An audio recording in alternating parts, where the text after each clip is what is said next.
Сәлеметсіздер ме? Мен сіздерді бүгін сабақта қолданылатын 3 керемет әдіспен таныстырғым келеді. Бірінші әдіс 5 табан із деп аталады. Яғни бұл жерде табандарды осылай жерге жайып қоясыз да, оқушыларға сұрақ қоясыз. Ол сұраққа 5 түрлі жауап айту керек. Мысал үшін, Абай Құнанбаев кім? Абай Құнанбаев аудармашы, Абай Құнанбаев ақын, Абай Құнанбаев жазушы деген сияқты өте керемет әдіс. Келесі бізде сағат дос әдісі. Сағат дос әдісін қалай қолданамыз? Осындай сағаттарды сіздер жасап алып, қиып, әрбір оқушыға дайындайсыздар. Әрбір баланың қолында болуы қажет. Содан кейін сабақ басталғанда таратып бересіз. Әрбір оқушы бұл жерде өзіне 4 түрлі сағатты белгілейді. 12, 3, 6, 9 белгілеп болғаннан кейін осы 4 түрлі уақытта өзіне дос табу керек. Яғни бұл жерде жұптық жұмыс іске асады. Енді өзінің қасындағы досына немесе өзіне ұнаған досына барады дағы сұрайды. Мысалы, сағат 12-де сен не істейсің? Жанар, сен сағат 12-де кіммен кездесесің? Ол Жанардан сұрайды. Жанар айтады, мен сағат 12-де боспын, екеуміз кездесейік. Ол сағат 12-ге досы да оның осындай сағаттарды белгілеп қою тиіс. 12, 3, 6, 9 деген сияқты. Енді ол Жанардан сұрағаннан кейін Жанар келіседі. Яғни ол мына жерге 12-ге Жанар деп жазып қояды. Өйткені ол сол уақытта Жанармен кездесіп тапсырманы бірге орындайды. Келесі сағат 3. Сағат 3-те ол барады да өзіне тағы да дос іздейді. Сағат 3-те ол кіммен кездеседі? Сағат 3-те мысалы ол Алдиярмен кездеседі. Олай болса, ана жерге 3-ке Алдияр деп жазып қояды. Екеуі келіседі.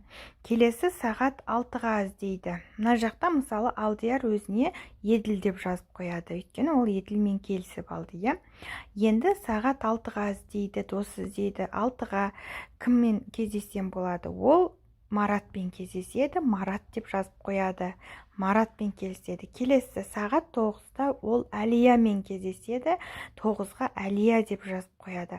Осылай өзіне келесі балада мысал үшін 6-да ол Данамен келісті.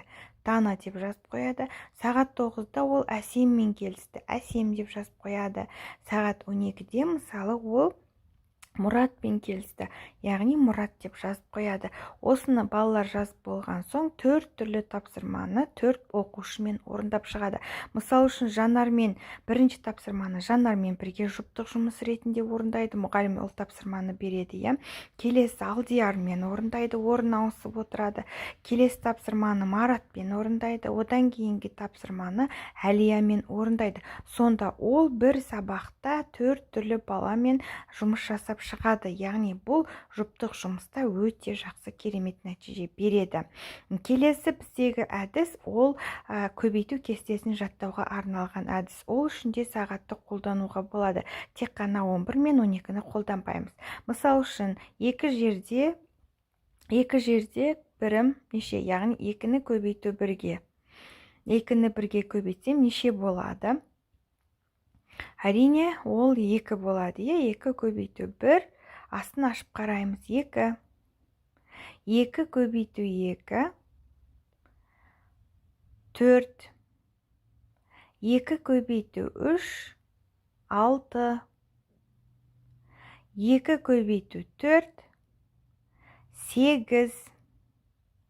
2 көбейту 5, 10.